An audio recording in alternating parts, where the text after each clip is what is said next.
सुषमा अंधारे यांच्या विरोधात देवयानी फरांदे यांनी हक्कभंग मांडलेला आहे।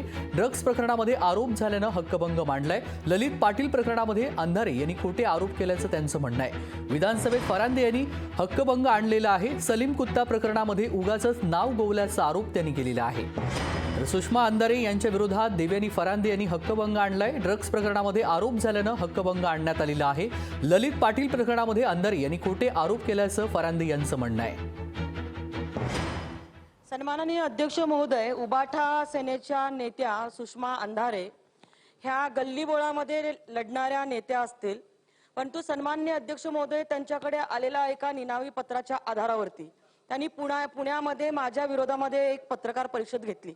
उदाहरणार्थ, तुमच्याकडे एखादं निनावी पत्र नाना पटोलेंच्या नावाने आलं आणि तुम्ही मुंबईमध्ये बसून पत्रकार परिषद घ्यावी आणि त्या पत्रकार परिषदेमध्ये नाना पटोलेंचं नाव नको घेऊत, नाही तर परत ते उभे राहतील। नाही उभे राहणार अध्यक्ष महोदय। आणि नंतर ते पत्र तुम्ही सगळ्या पत्रकारांना वितरित करणं आणि ते पत्र मग नाना पटोलेंच्या मतदारसंघामध्ये जाणं।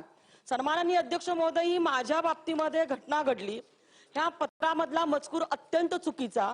मी गेली 30 वर्ष राजकारणामध्ये विविध पदावरती लोकप्रतिनिधी ह्या नात्याने निवडून येते। आजपर्यंत कधीही कोणावरती पुरावा नसताना कधी आरोप केला नाही। ह्या ताईंकडे काही पुरावे असतील तर त्यांनी गृहमंत्र्यांना त्यांनी 28/11 पुण्यामधून पत्रकार परिषद घेतल्यानंतर मी त्याच दिवशी गृहमंत्र्यांना सदर प्रकरणाची चौकशी करण्याचं पत्र दिलं। आमच्या पोलीस आयुक्तांना मी त्या प्रकरणाचं चौकशी करण्याचं पत्र दिलं। सन्माननीय अध्यक्ष महोदय, आपल्याला आठवत असेल तर गेली 4 अधिवेशन सातत्याने ड्रग्सच्या विरोधामध्ये मी लढा देतीये। नाशिकला ड्रग्ज मुक्त करण्यासाठी सातत्याने लढती आहे।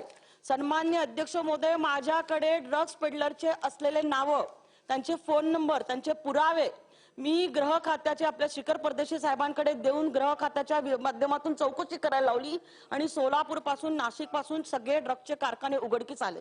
मी ह्या विषयावरती सातत्याने बोलतीये आणि हे ललित पाटील उबाठा सेनेचे असल्या कारणाने माझ्यावरती असे खोटे आरोप केले जातात। आपण माझ्याकडे अध्यक्ष महोदय नाही याच्यावरती बोलता येणार नाही। अध्यक्ष महोदय म्हणून माझी फक्त मागणी एवढी आहे, आहे, लक्षात घ्या, माझी तुम्ही माझ्याकडे तुमच्या हक्कभंगाचा प्रस्ताव सादर करा। मला तो तपासायला लागेल, तपासून मी उचित निर्णय घेईन। लोकशाही मराठी ऐका, पहा, जागरूक रहा।